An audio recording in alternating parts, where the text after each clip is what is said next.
ஆனால் ஒன்றே ஒன்று சொல்லி ஆகணும் ப்ரோ, அந்த ஏஞ்சலஸ் டீமன் டாஸ்க்கை வந்து இந்த சீசனில் இவங்க கரெக்டாக பண்ணாங்களான்னு கேட்டால் வாய்ப்புகளே கிடையாது. ஓகேவா, இதுக்கு முன்னாடி சீசன் நம்ம பார்த்துருக்கோம், வெறியாக அடிச்சுப்பாங்க. எனக்கு தெரிஞ்சு இதுக்கு முன்னாடி சீசனில் காலையில் ஸ்டார்ட் ஆனால் இவங்க நைட்டு தூங்க போகிற வரைக்கும் அந்த டாஸ்க் இருக்கும் ப்ரோ. நீங்கள் அசீம் சீசன் எடுத்துக்கிட்டிங்கன்னா காலையில் சீக்கிரம் ஆரம்பிச்சிருவாங்க. ஓகேவா, ரொம்ப சீக்கிரம் ஆரம்பிச்சிருவாங்க. ஆரம்பிச்சு அந்த டாஸ்க் எனக்கு தெரிஞ்சு நைட்டு இவங்க எப்போ ட்ரெஸ் மாற்றி தூங்க போவாங்களோ அவ்வளோ தானே அந்த டாஸ்க் போயிட்டு இருக்கும். அதுக்கப்புறம் தான் பஸ்ஸரே அடிப்பாங்க. பட் இந்த சீசன் மட்டும்தான் ஈவன்லேயே ஒரு டைமுக்கு அப்புறம் அந்த டாஸ்க்கை நிப்பாட்டிக்கிறாங்க. ஸ்டார்ட் பண்ணுறதே 1 மணி தான். ஓகேவா, ஸ்டார்ட் பண்ணுறதே லைவ்ல நீங்கள் கவனிச்சுன்னா 12 1 மணி தான் ஸ்டார்ட்டே பண்ணுறாங்க. ஸ்டார்ட் பண்ணி இந்த டாஸ்க் ஒரு 1 மணி நேரம் சுறுசுறுப்பாக பண்ணுறாங்க. அதுக்கடுத்து ஒரு 1/2 மணி நேரம் லைட்டாக டல்லாக பண்ணுறாங்க. அதுக்கப்புறம் ஒரு 1/2 மணி நேரம் லைட்டாக அப்படி டல்லாக பண்ணுறாங்க. அதுக்கப்புறம் கடைசியில் ஒரு 1 மணி நேரம் சுறுசுறுப்பாக போகிற மாதிரி ஒரு 3 மணி நேரத்தில் முடிச்சு ஒரு 4-5 மணிக்கு அப்புறம் அந்த டாஸ்க் அவங்களே ஓவர் பண்ணிடுறாங்க. பிக் பாஸ் மேலேருந்து எதுவும் சொல்ல மாட்டேங்காரு. பிக் பாஸ் ஆச்சும் ஏதாச்சும் கால்ஸ் கொடுத்து இல்லை இதை மாற்றுங்க, இதை பண்ணோம், என்ன அமைதியாக எதுவுமே சொல்ல மாட்டேங்காரு. அந்த ஏஞ்சலஸ் டீமன் டாஸ்க் பார்த்தீங்கன்னா எனக்கு தெரிஞ்சு மொத்தமே 2 நாட்கள் நடந்திருக்கா. 2 நாட்கள் கனெக்ட் பண்ணி மொத்தமே பார்த்தா ஒரு 5 மணி நேரம் நடந்திருக்கும்னு நினைக்கிறேன். ஃபர்ஸ்ட் நாள் புதன்கிழமை வந்து ஒரு 2 மணி நேரமும் 3 மணி நேரம் தான். டமாட்டிமன் பெட்டாஸ் ஓடிச்சு, ஒரு 6 ப்ரோமோ விட்டாங்க. பட் 6 ப்ரோமோக்கு அங்கே கண்டென்ட் இருந்தான்னு கேட்டிங்கன்னா எனக்கு தெரிஞ்சு ஒரு 2-3 மணி நேரம் தான் ஓடிச்சு ஃபுல்லாகவே. அதுக்கப்புறம் டல் ஆகிட்டு. ஓகேவா, அதே மாதிரி நேற்று எடுத்துக்கோங்க, விறுவிறுன்னு ஓடின மாதிரி இருந்துச்சு. கரெக்டாக ஒரு மணி ஸ்டார்ட் ஆகி ஒரு 3:30-4 மணிக்கெலாம் நின்றுட்டு அவ்வளோதான். 3:30-4 மணிக்கெலாம் அவங்க உட்காந்துட்டாங்க. ஸோ மொத்தத்தில் இந்த வீட்டை பொறுத்த வரைக்கும் இவங்க என்ன டாஸ்க் கொடுத்தாலுமே மொக்கையாக தான் ஆடுறாங்க. அது நீங்கள் ஒத்துப்பீங்களான்னு தெரில. ஆனால் எனக்கு தெரிஞ்சு என்ன டாஸ்க் கொடுத்தாலும் மொக்கையாக தான் ஆடுறாங்க. இப்போ சொல்கிறாங்களே முட்டையை தேய்ச்சது கொடுமைன்னு சொல்கிறாங்க. அது பேர் என்ன, முட்டையை தேய்ச்சி வெளியே நிப்பாட்டினது, தண்ணியை ஊற்றி விட்டது, கிண்டல் பண்ணுறாங்க பேரில் ஓவராக ஸ்ட்ரெஸ் பண்ணது, இது எல்லாமே கொடுமைன்னு சொல்கிறாங்க. அது எப்படின்னே தெரியல. இதுக்கு முன்னாடி சீசனில் இதோட மோசமாக நம்ம பார்த்துருக்கோமே. ஆனால் அப்படியே ஒரு லைக்கை போட்டு பாருங்க மக்கள், ஒரு லைக்கை போட்டு சேனலை சப்ஸ்கிரைப் பண்ணிக்கோங்க. கேட்குறேன் பாருங்க, முன்னாடி சீசனில் இதோட மோசமாக பார்த்துருக்கோம், அதுதான் நம்ம லைக் பண்ணியிருக்கோம். சடனாக இந்த சீசனை பொறுத்த வரைக்கும் மட்டும் நான் வீட்டுக்குள்ளே தான் நிறைய புனிதர்களுக்கான்னு பார்த்தா நம்ம மக்களும் நிறைய பேர் புனிதர்களா மாதிரி ஐயோ இப்படி தான் போகணும், டாஸ்க் அப்படி தான் ஆடணும், டாஸ்க் இப்படி தான் போகணும்னு சொல்லிட்டு நம்மளும் மாற்றிக்கிட்டே இருக்கும். அது எதுக்குன்னு தெரியல. மொத்தத்தில் அந்த டாஸ்க்கையும் அழிச்சிட்டாங்க அப்படிங்கிறத உண்மை. இதோட 3 டாஸ்க் அழிச்சிருக்காங்க. இப்படி இதோட 3 டாஸ்க்கை மற்ற சீசனில் ரொம்ப சுறுசுறுப்பாக பார்த்த டாஸ்க்கு இங்கே அழிச்சிருக்கானு. முதல் டாஸ்க் வந்து இந்த ஸ்கூல் டாஸ்க். ஓகேவா, ஸ்கூல் டாஸ்க் ஆல்ரெடி அழிச்சிட்டானு, நாசமாக்கிட்டானு. ஒரு பிராங்க்குங்க பேரில் என்னத்தையோ பண்ணி அந்த ஒரு நாள் மட்டும் ஹைப் பண்ணானே தவிர அடுத்த நாள் ஸ்கூல் டாஸ்க்கில் ஒன்றுமே இல்லை. சும்மானாச்சும் ஏதோனாதோன்னு போயிட்டு இருந்துச்சு, முடிச்சு விட்டானு, ஃபன்னே இல்லை. அடுத்த பொம்மை டாஸ்க் வச்சு 2வது நாள் நினைக்கிறேன் பயங்கரமான சண்டை. நம்ம 2வது நாள் ஃபர்ஸ்ட் நாள் இந்த ரயான் ராணோ சண்டை மட்டும்தான் ஒரு பெரிய சண்டையாக போச்சு தவிர அதுக்கப்புறம் அங்கேயும் எதுவுமே இல்லை, அங்கேயும் முடிச்சு விட்டானு. ஏன்னா கடைசி நாள் இந்த பொம்மை டாஸ்க்கு ஒரு எண்டுங்கிறது ரொம்ப டம்மியாக முடிச்சு. இந்த அருண் கொண்டு இந்த ஜெஃப்ரி பொம்மை கொண்டு வச்சாரு, அது ரொம்ப டம்மியாக முடிஞ்சு, அதை முடிச்சு விட்டானோ. இப்போ இந்த ஏஞ்சலஸ் டெவில் டாஸ்க் எல்லாமே பழைய சீசனில் ரொம்ப ஃபயராக பார்த்த டாஸ்க் எல்லாமே இந்த சீசனில் பார்த்தீங்கன்னா முடிச்சு விட்டாங்க அப்படிங்கிறத உண்மை. இப்போ அசீம் சீசனாக எடுத்துக்கிட்டீங்கன்னா இந்த பொம்மை டாஸ்க் அப்போ பயங்கரமாக போச்சு. ஒரு பொம்மையை எடுத்து ஒழிச்சு வைக்கிறதாகட்டும், அந்த பொம்மையை வைக்கிறதுக்குள்ள ஒரு ரேம்பில் ஓடுற மாதிரி ஓடி அந்த ரேம்பை தடுத்து அதுலேருந்து கீழே விழுந்து மண்டையில் அடிப்பட்டு எவ்வளவோ நடந்துச்சு. அந்த மாதிரிலாம் அந்த வீட்டுக்குள்ள எதுவுமே நடக்கலை.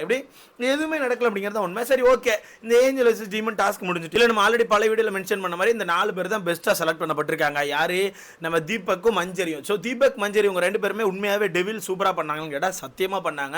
அதுவும் தீபக்கான ஃபேஸ் ரியாக்ஷன் வந்து இந்த ஸ்பைடர் படம் இருக்குல்ல, நீங்கள் பார்த்துருப்பீங்கன்னு நினைக்கிறேன். அதில் எஸ்ஜே சூர்யா சின்ன வயசுல இருந்து இதில் ஒரு மாதிரி ஃபேஸ் ரியாக்ஷன் மாத்திரத்தை பார்த்துருக்கீங்களா? அதாவது யாரா இங்கே அழுதுட்டு இருந்தா கூட ஒரு மாதிரி சிரிச்சுக்கிட்டே இருப்பான், சொடலை அந்த மாதிரியே தான் இவர். யாரா சண்டை போட்டுட்டு இருக்க கூட பின்னாடி இருந்து ஒரு மாதிரி சிரிச்சுக்கிட்டே இருந்தார். ஃபுல்லாக ஷேவ் வர பண்ணியிருக்காரா, ஒரு வித்தியாசமான கேரக்டர் எனக்கு தெரிஞ்சார். ஒரு 2 வாரமா தீபக்கான கிராஃப் அப்படிங்கிறது பயங்கரமாக அப்பில் போயிட்டு இருக்கு. டவுன் அப்படிங்கிறத பார்க்க முடியல, சூப்பராக பண்ணிட்டு இருக்காப்புல. அது இந்த வாரம் செம வச்சு செஞ்சு விட்டாப்புல அப்படிங்கிறது உண்மை. அதே மாதிரி மஞ்சரியை பொறுத்த வரத்துக்கு நான் என்ன கேட்டால் அவங்க ஒரு பிக் பாஸ் மெட்டீரியலுங்க. நீங்கள் என்ன நினச்சாலும் சரி, இவங்களை பொறுத்த வரைக்கும் ஒரு பிக் பாஸ் மெட்டீரியல். பிக் பாஸ்க்குள்ள என்ன வேணும், சண்டை வேணும், சச்சரை வேணும், டாஸ்க்குன்னு வந்தால் டாஸ்க்கை உடைக்கணும், வெடிக்க வைக்கணும், அந்த விஷயங்களை கரெக்டாக பண்ணுறாங்க. நீ என்ன வேணால் நினச்சிக்கலாம், தப்பே இல்லை. ஆனால் ரூல் புக்கில் ஒரு விஷயம் கொடுத்துட்டாங்களா, ரூல் புக்கில் உன்னை குத்தி கொலை பண்ண சொல்லிட்டாங்க, பண்ணிடுவேன், ரூல் புக்கில் போட்டிருக்காங்க அப்படிங்கிற ஒரு கேரக்டராக தான் மஞ்சரி நான் பார்க்குறேன். ஓகேவா, இப்போ நேற்று கூட பார்த்துருப்பீங்க, அவ்வளோ விஷயத்த பண்ணியிருக்காங்க. அருண் அப்படிங்கிற ஒரு நபர் வந்து இவங்க பண்ணதெல்லாம் தப்பு, இது வந்து இந்த டாஸ்க் இப்படி கொண்டு போயிருக்கக்கூடாது, ரொம்ப தப்புன்னு அவ்வளோ முட்டு கொடுத்து ஒரு 2 நாட்களாக மஞ்சரியை டார்கெட் பண்ணி அவ்வளோ அடிச்சார். ஆனால் கடைசியில் பாருங்கள், மஞ்சரி போட்ட எஃபர்ட்க்கு அந்த மஞ்சரிக்கு தான் அந்த நாமினேஷன் ஃப்ரீ பாஸ் கிடச்சிருக்கு. ஸோ மொத்தத்தில் எனக்கு தெரிஞ்சு மஞ்சரி தான் உண்மையான டெவில். மஞ்சரி அண்ட் தீபக் இவங்க 2 பேரும் உண்மையான டெவில். ஏஞ்சலில் பார்க்க போனால் பவித்ராங்க நான் ஓப்பனாகவே கொடுப்பேன். நான் ஆல்ரெடி நிறைய வீடியோவில் மென்ஷன் பண்ணிட்டேன். பவித்ரா உண்மையாகவே ஒரு ஏஞ்சல் மாதிரி தான் இது பண்ணிட்டு இருந்தாங்க. ஏன்னா கோவமே படல. ஃபர்ஸ்ட் ஒரு டைம் மட்டும் தான் கோவப்பட்டாங்க. ஓகேவா, ஃபர்ஸ்ட் ஒரு டைம் மட்டும்தான் தீபக் வந்து உடச்சு அள வச்சாரு, அதில் மட்டும் தான் கோவப்பட்டாங்க. அதுக்கப்புறம் எனக்கு தெரிஞ்சு ரொம்ப ஸ்டப்பனா ரொம்ப இதாக சுற்றிட்டு இருந்தாங்க. ஆனால் அதுக்கப்புறம் ஒரு ஹாட்டை பிடுங்கினாங்க. ஆனால் அது கோவப்பட்டு பிடுங்கினாங்களா எப்படின்னு தெரியல. பட் அதுக்கப்புறம் ஒரு ஹாட்டை பிடிங்கிருப்பாங்க. ஆனால் ரொம்ப ஸ்டடியாக இருந்தாங்க அப்படிங்கிறது நம்மளால் பார்க்க முடிஞ்சு. முட்டையை ஊற்றுறாங்க, முட்டையை ஊற்றிட்டே இருந்தாங்க, மண்டையில் தேய்க்கிறாங்க, அது இதுன்னு என்னெல்லாமோ போட்டு கொடுமை பண்ணாங்க. அசையவே இல்லை, நான் அப்படித்தான் இருப்பேன்னு சொல்லியிருந்தாங்க. அது மட்டும் இல்லாமல் அவங்களுக்குள்ள உண்மையாகவே மஞ்சரி இப்படி பண்ணிட்டாங்கன்னு சொல்லி மஞ்சரி மேலே ஒரு வெஞ்சன்ஸ் வரவே இல்லை. டாஸ்க்கு நடந்துச்சா, நான் டாஸ்கோட கடந்துறேன்னு சொல்லிட்டு டாஸ்க்கை தாண்டி வந்து அதை சிந்திக்கவே இல்லை. பார்த்தீங்களா, அந்த வகையில் உண்மையாகவே எனக்கு இப்போ ஏஞ்சலாக தான் அவங்க தெரிறாங்க. பரவாயில்ல, அந்த வெஞ்சன்ஸ் இல்லை, இருந்தாலும் வெஞ்சன்ஸ் இருக்கு. யார் மேலே? முத்துக்குமரன் மேலே. அது வெஞ்சன்ஸ்னு சொல்லவா பொறாமன்னு சொல்லவான்னு எனக்கு தெரியல. மேபி நான் பொறாமையாக தான் வைக்க வேண்டியிருப்பேன். ஏன்னா முத்துக்குமார் நல்லா ஸ்கோர் பண்ணுறான், நல்ல கைத்தடல் வருது, என்ன கொடுத்தாலுமே எந்த விஷயத்துலையும் எல்லாத்துலேயுமே ஒரு டாப் போக பார்க்குறான். ஸோ முத்துக்குமரன் மேலே ஒரு பொறாமன்னு வச்சுக்கலாம். ஏன்னா என்ன இடத்துல வந்தாலுமே முத்துக்குமரன் வந்து குறை சொல்லாமல் இவங்க இருக்கவே மாட்டாங்க. கண்டிப்பாக முத்துக்குமரன் ஏதோ ஒரு இடத்துல குறை சொல்லிட்டு தான் இருப்பாங்க. ஸோ அந்த வகையில் நம்ம டாஸ்க் கேஸில் பக்கமே எனக்கு தெரிஞ்சு ஏஞ்சல் சூப்பராக பண்ணுறாங்க. அடுத்த ரஞ்சித் ஏஞ்சலாக இருக்குமோ எனக்கு தெரிஞ்சு அவர் பக்கத்தில் யாருமே போலங்கிறது தான் உண்மை. ஓகேவா, ஃபர்ஸ்ட் ஆஃப் ஆல் யாருமே அவர் பக்கத்தில் போல. ஸ்டார்டிங் எடுத்தோடனே தீபக் மட்டும் ஒரு மிரட்டை போட்டிருப்பாரு, யோ வெளியே போயா, யோ ஒன்னதாயா வெளியே போயா அப்படின்னு மாதிரி ஒன்று சொல்லியிருப்பாரு. அதை தாண்டி யாருமே ரஞ்சித் கிட்ட போய் ஒரு எப்படி சொல்லலாம், ரஞ்சித் கிட்ட போய் ஒரு அட்மிஷனை போட்டு அங்கிட்ட போயிட்டு உட்காந்து அவரை கிறுக்காக்குன மாதிரி நான் பார்க்கலப்பா. நான் கவனிச்ச ஒருத்தர் எங்கேயுமே டாஸ்க்கில் பார்க்கல. பட் அவர் கொடுக்குறது நியாயமானு கேட்டால் எனக்கு தெரிஞ்சு ஓகே தான். ஏன்னா மற்ற எல்லாருக்குமே ஏதோ ஒரு டைமில் வந்து உடஞ்சி கொஞ்சம் அந்த கேரக்டரை வெளியே வந்து கத்த ஆரம்பிச்சு ஏதோ ஒன்று பண்ணிட்டாங்க. ஆனால் ரஞ்சித் அதே கேரக்டரில் அவர் பாட்டு சுற்றிட்டே இருந்தா அப்படிங்கும்போது ஓகே அவர் கொடுக்கலாம் தான். ஸோ 4 பேர் செலக்ட் ஆயிருக்காங்க. இந்த 4 பேர் தான் அடுத்த கேப்டன்சிக்கு போட்டி போட போகிறாங்க. ஆல்ரெடி நான் மென்ஷன் பண்ணிட்டேன் யார் கேப்டன் அப்படிங்கிறத. நமக்கு வந்து நியூஸ் படி ரஞ்சித் அவர்கள் தான் அடுத்த வாரத்துக்கு நான் கேப்டனாக பதவி வைக்கிறாரு. ஸோ கண்டிப்பாக வீட்டுக்குள்ளே சாமி சண்டை போடாங்க சாமே சாமே அப்படின்னு சொல்லி ஏதாவது சவுண்டுகள் இருந்துகிட்டே தான் இருக்கும். பட் அடுத்த வாரத்தை பொறுத்தவரைக்கும் என்ன டாஸ்க் இருக்க போதோ அதை பேஸ் பண்ணி தான் கேப்டனுக்கான அந்த பவர் எப்படி இருக்கும், கேப்டன் பதவி பறி போகுமா அப்படிங்கிறத பார்க்க முடியும். இந்த வாரத்தை பொறுத்த வரைக்கும் ஆல்ரெடி வீட்டுக்கு வந்து ஏஞ்சல்ஸ் டீமன் டாஸ்க் கொடுத்துட்டாங்களா. ஸோ இந்த டாஸ்க்குள்ளேயே சண்டை போட்டுக்கிட்டாங்களா தவிர ஜெஃப்ரி பக்கத்தில் யாருமே போல. ஓகேவா, எனக்கு தெரிஞ்சு ஜெஃப்ரிலாம் ஒரு 2 வாரத்துக்கு முன்னாடி 3 வாரத்துக்கு முன்னாடி அப்போ கேப்டனாக இருந்தால் அவனுக்கான ஃபோட்டோலாம் அப்போயே உருவி எடுத்திருப்பாங்க. ஏன்னா அவனுமே ஒரு விஷயத்தை கரெக்டாக பேசணும்னு சொல்லி டக்குன்னு ரியாக்ட் பண்ணிடுறான். இப்போ நேற்று நீங்கள் கவனிச்சிருப்பீங்க, மஞ்சரி இவங்க யாருக்கு ஜெஃப்ரிக்கு ஆப்போசிட்டாக நிறைய கருத்துக்கள் வைக்கிறாங்க. இவன் பண்ண தப்பை எடுத்து உடைக்கிறாங்கன்னு நேற்று மஞ்சரி கிடைக்க வேண்டிய நாமினேஷன் ஃப்ரீ பாஸை இவன் தட்டி பறிக்கிறதுக்கு நிறைய வேலைகளை பார்த்தான். சும்மா போயிட்டு நான் கேப்டன், நான் பேசுகிறேன், நான் தான் கேப்டன், நீங்கள் இங்கே வந்து பேசுகிறீங்களா, நாங்கள் போய் உட்காந்துட்டு அப்படின்னு மாதிரி ரொம்ப இது பண்ணால் அது ஓகே தான். ஒரு கேப்டனாக ரொம்ப ஸ்ட்ரிக்டாக பிடிக்கணும்.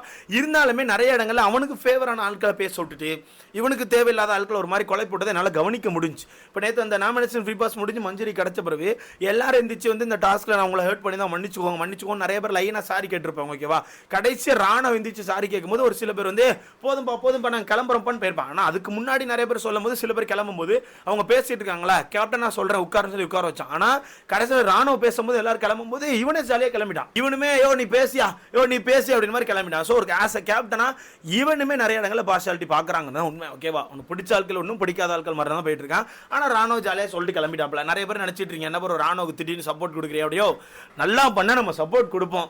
நான் நேற்று அவன் பண்ணது உண்மையாகவே மஞ்சரி கூட நின்று ஃபைட் பண்ணது சூப்பராக இருந்துச்சு. ஓகேவா, மஞ்சரி கூட நின்று ஃபைட் பண்ண சூப்பராக இருந்துச்சு. சாச்சனா கூட தான் நம்ம சொன்னோமே நான் சூப்பராக ஃபைட் பண்ணேன். இதை வச்சு நிறைய தற்கொலைகள் ராணுவ சப்போர்ட் கொடுக்குறாங்கடா, ராணுவ சப்போர்ட்டை பயந்துட்டாங்கடா, படா தற்கொலை ஓடுறாங்கட்டு சும்மா நாச்சுக்கோ. அவன் இன்னைக்கே தப்பு பண்ணா பிடிச்சி அடிக்க தான் செய்வேன். நல்லதா பண்ணா ஓகே, கெட்டதா பண்ணாதான். இப்போ நேற்று எனக்கு தெரிஞ்சு நம்மளோட கமெண்ட்ஸ் நிறைய பேர் பார்க்க முடிஞ்சு. ராணுவ திட்டிப்பட்ட நிறைய மெம்பர்ஸ் நேற்று மஞ்சரிக்கு சப்போர்ட்டா பேசுனதுக்காண்டி ஏகப்பட்ட பேர் ஃபயர் விட்டாங்க. ராணுவ சமயம் ஃபயர் விட்டாங்க. சூப்பராக பேசுகிறான் ப்ரோன்னு. அதுதான் ப்ரோ கேம் அப்படிங்கிறது இப்படியே போக போகிறதில்ல, எப்போ வேணா சேஞ்ச் ஆகும். இப்போ நம்ம ரஞ்சித் இந்த மாதிரி பார்த்துட்டு இருக்கோம். மேபி கேப்டன் ஆனால் அவருக்கான ரியல் ஃபேஸ் வெளியே வரலாம். அந்த கவுண்டம்பாளையம் வெளியே வந்து எட்டி பார்த்து வீட்டுக்குள்ள இருக்க எல்லாரும் டிஸ்ட்ராய் பண்ண ட்ரை இருக்கலாம். யாரையும் நம்ம எதுவும் சொல்லிட முடியாது டக்குன்னு. ஸோ வெயிட் பண்ணி பார்க்கலாம் கேப்டன் என்ன பண்ணுறாப்பலன்னு. பட் இருந்தாலும் முடிஞ்ச அளவுக்கு ஃபன்னாக கொண்டு போகிற எனக்கு நினைக்கிறேன். ஏன்னா அவர் கையில் ஒரு பதவி கொடுத்து அந்த பதவியை சூப்பராக தான் பண்ணுவாப்புல. இப்போ எந்திரிச்சு ஃப்ரெண்டில் போய் நின்று எல்லாரும் கலாயிங்கன்னா சூப்பராக கலாய்ப்பார். ஸோ அந்த வேலை இதையும் நல்லா பண்ணுவார் எனக்கு நம்பிக்கை இருக்குது. ஸோ வெயிட் பண்ணி பார்க்கலாம். இதை பற்றி உங்களுக்கான கருத்துன்னு சொல்லி மறக்காம கமெண்ட்டில் போடுங்க. நல்லா தாளாட்டுறானோ லைவில் போய் பார்த்தா நல்லா தாளாட்டுறானோ, பேசாமல் தூங்கலாமான்னு யோசிக்கிறேன்.